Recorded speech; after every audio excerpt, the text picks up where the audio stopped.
Ana, voltando um pouquinho, aliás, nem voltando, comentando um negócio, né? Todas as suas experiências, desde lá de GVT e tal, você comentou muito sobre a questão de medir as coisas. Foi a primeira frase, inclusive, que você soltou aqui. E é uma linha que eu e a Thay, a gente gosta, defende, trabalha, reforça e tal. E aí eu tenho duas perguntas, sendo que a segunda eu não sei a resposta, então realmente estou te perguntando de curiosidade. A primeira é como que você evoluiu nesse aspecto, e a segunda, né, nesse aspecto mais analítico e tal, e a segunda é se você acredita ou como treinar alguém nisso. Porque essa segunda é um negócio que eu quebro a cabeça há muito tempo e eu não consegui, assim. Eu acho que dá para evoluir algumas coisas, mas eu geralmente tenho sucesso nesse sentido com pessoas que já são meio que parecidas comigo e aí é muito mais de ensinar algumas coisas do que, sabe, do que treinar, ensinar a ser mais analítico. Acho que treinar, ser analítico, eu não sei. Eu fui evoluindo, na verdade. Eu vou dizer que por mais que eu gostasse de mensurar o impacto, acho que era uma coisa mais de autovalidação, né? Para eu saber que eu estava indo bem comigo mesmo. Então, eu acho que eu tenho esse lado meu, mas assim, a minha formação não é engenharia, então não me era natural. Eu treinei isso na GVT. Eu fui treinada e foi a coisa mais louca, porque imagina, eu ainda não era nem diretora, eu era gerente e eu reportava para um diretor de marketing, depois eu virou VP, né, e aí eu virei diretor, e um mundo de engenheiros e eu. Né, e eu tinha que reportar tanto quanto. E quando eu assumi churn, imagina, churn em telecom é um mega desafio, é super desafio. Mas assim, a lógica é muito parecida com, né, enfim, com venda. Assim, gente quer comprar e tem gente que quer desconectar. Aí como é que eu aprendi a fazer, né, nos primeiros meses como gerente? Eu olhava tudo que o gerente de vendas fazia e eu disse assim, puta, a lógica é igual, então deixa eu ver aqui. Então, eu posso fazer uma waterfall de por que eu não conseguia arranjar o churn. Aí eu chamava alguém e disse assim, eu pegava assim, você me passa a sua apresentação? Aí eu olhava a apresentação dele e aí eu fazia depara mesmo, proxy. E aí com isso eu fui começando a aprender a olhar e questionar e fazer A e C. E eu fui muito treinada pelo meu próprio gestor na época, que era assim, um cara brilhante. Você ia numa apresentação, se tivesse um número errado, ele já sabia e você dizia assim, ele falava assim, volta daqui, sei lá, quando você tiver o número correto, porque você, né, aqui já foi, já deu. Confiança já da apresentação. E aí eu aprendi, inclusive, a treinar e ver, olhar padrão para ver se tem número. Então, esse negócio, eu não sei explicar o que acontece. Durante a nossa mentoria, que a gente faz, né, com algumas empresas, uma das etapas é isso, é uma coleta de dados, arrumar a casa, porque é tudo uma bagunça em todas as empresas e tal. E aí, quando eles trazem, é muito não saber explicar o porquê, mas é isso, é de bater o olho e falar, tá com um cheiro estranho aqui, sabe? E eu acho que quando você está numa empresa que você conhece muito, no caso do diretor dela, era o Max, da Max Milice, cara, o Max olha qualquer número ele fala assim, não, isso daí tá estranho, isso daí não bate com... Agora, no nosso caso na mentoria, que a gente não tem tanta profundidade ainda do negócio, mas a gente olha e fala, tem alguma coisa estranha. Mas você consegue perceber padrão, né? Você começa a olhar. Eu tenho que começar. Para mim é importante criar referências, né? Então, às vezes. Acho que esse é o primeiro passo. Você tem que começar a criar. Você começar a criar números, que você começa a fazer números, né, de ancoragem, mesmo de padrão. Assim, esse número aqui faz sentido, não faz sentido. Aí você tem que, né? Quando eu entro numa empresa, então, às vezes, até você criar esses seus números de referência, demora um mês, 2 meses, para você aprender a olhar, entender funil, entender, enfim, na vertical, na horizontal. Mas eu fui treinada, assim, não foi uma coisa que era natural para mim, eu olhando pelo exemplo dos outros e aprendendo. E eu acho que tem uma outra questão que é curiosidade, né? E ser. E mas por que é assim? E se eu fizesse assim, né? E como é que eu... por que existe essa taxa e não é dessa forma, né? Você ter essa coisa da curiosidade intelectual, de desafiar o status quo, eu acho que é uma coisa que talvez eu tenha isso, né, de você criar. Então, eu posso fazer isso de uma forma diferente, né? Como é que eu posso... se eu tenho, né, que esse caso ali, né, do PayPal, né, se eu tenho pouco dinheiro para investir, quem são os caras que eu deveria estar investindo de fato, né? Assim, faz sentido eu investir para todo mundo e o cara fazer só uma transação? Ou no bom para crédito, né? Que era assim, né? Como é que eu tenho... Era super exprimido de ROI e de, né, marketplace com take rate baixo, custo de aquisição espremidíssimo, né? Não tem recorrência. Então, como é que você garante que eu traga o melhor mix, né? Aí, assim, você começar a pensar assim, puxa, será que se eu fizer um modelo com propensão à aprovação, o cara, só trazer quem é mais propenso? Então, é esse tipo de pensamento que você tem que fazer, assim, de forma para poder trazer. Eu fui desenvolvendo, na verdade, eu acho que eu fui aprendendo ao longo do tempo, né? E aí, respondendo a tua segunda pergunta, não tenho a resposta. Mas mas eu acho que existem coisas que eu acho que é muito o exemplo. Assim, eu vou dizer, o meu exemplo que eu tive, você dá o exemplo. Então, o bom para crédito, eu fiz, e aí acho que é um exemplo versus uma questão de como que você mede as pessoas e o incentivo que você dá. Então, ali no marketing do bom para crédito, né, a gente era responsável toda a parte de aquisição, né? Então toda a máquina de crescimento, de alavancar aquisição. E eu fazia, na verdade, todas as pessoas da equipe tinham KPIs e tinham números que elas tinham que reportar todas as semanas, né? Então tinha um momento lá que elas reportavam. E foi a coisa mais bonita.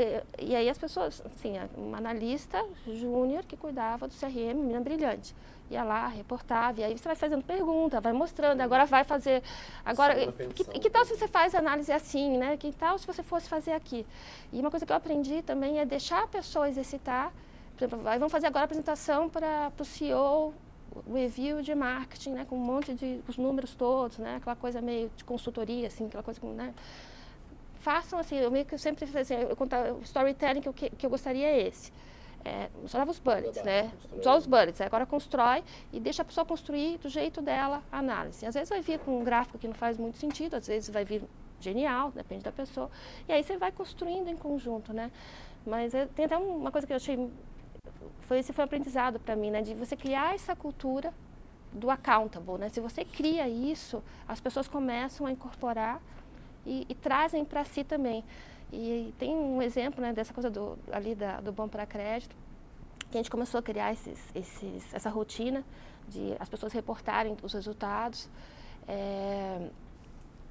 enfim, né, e todo dia olhar e a semana reportar. E o pessoal de social, como social, não da parte de mídia, mas ali a parte de engajamento, eu estava achando meio assim, depois vocês fazem, não precisa fazer agora, né? E aí deixei solto 2, 3 vezes, não cobrei. Acho que na 4ª vez a menina trouxe gráficos e tudo mais, como é que foi o crescimento, quanto que ela tinha gerado de receita com... Foi buscar, porque ela estava incomodada dos outros e eu não cobrei isso dela, mas assim, você vê que a questão do exemplo, de ela entender que aquilo era importante. Sim, e ela buscar qual que era o impacto no negócio, e ela foi atrás do número, assim, eu gerei, sei lá, 5 mil, que não é nada, né? Mas eu vou buscar outras formas. E eu não estava nem olhando aquela métrica ali estava olhando mais engajamento, olhando outras coisas, né? Um pouquinho mais de vanity, não nem vanity, mas era mais para entender o alcance que tinha. Não estava entendendo que social ia trazer ali naquele momento o que a gente precisava em termos de receita. Mas aquilo foi um wake-up call, assim, para mim, de olhar que, às vezes, quando você cria essa questão de buscar... É cultura mesmo, acho que é cultura de ser data-driven, de olhar número, de questionar. Tem que vir de cima, acho que o exemplo vem de cima. Acho que esse é um ponto, né? Às vezes a gente também já teve mentorado e pessoas, enfim, da comunidade, eu tenho dificuldade que meu time acompanhe as métricas, mas é porque se você como líder não cobrar as métricas sistematicamente também, fica muito difícil do time sozinho seguir aquilo, né? E olhar, e assim, né? E olhar a métrica, e eu acho que a visão tem que ser uma... marketing deve olhar... nas empresas que eu trabalhei, eu acabei sempre... acho que eu nunca tive um papel de growth como no conceito de growth como um todo, porque eu nunca consegui mexer no produto, ou mexia em pedacinhos dele, mas sempre olhei a parte de aquisição e em algumas empresas a parte de engajamento e churn e retenção. Eu já fiz esses 2 pontos aqui. E aumento, né, monetização, aqui no meio é uma questão de monetização. Eu acho que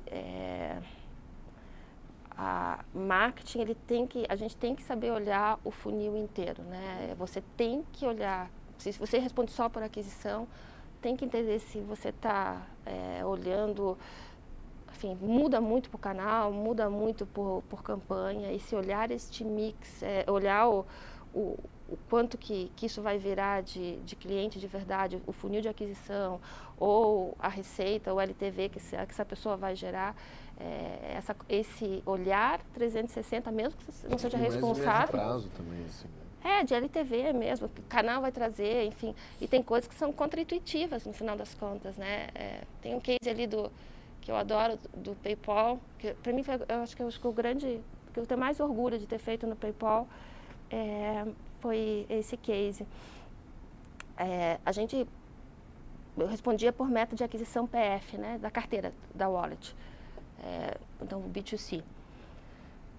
E tinha a parte toda de digital, de aquisição por canais digital, orgânico, e a gente começou, mas o grosso vinha de aquisição no checkout do parceiro. E por muito tempo, antes de eu entrar, e mesmo quando eu estava lá, a gente não olhava muito essa aquisição aqui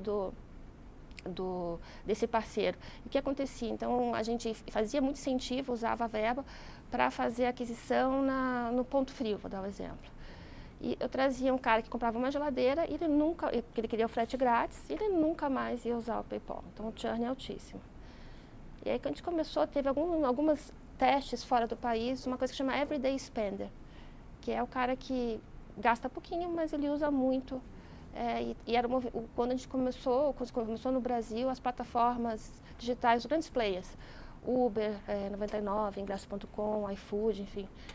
E a gente fez 99 pré-primeira rodada lá, ou segunda rodada, quando eles ganharam o primeiro aporte, ou o segundo, né? Eles estavam na primeira casinha que eles estavam lá, o PayPal foi o primeiro meio de pagamento deles, e a gente fez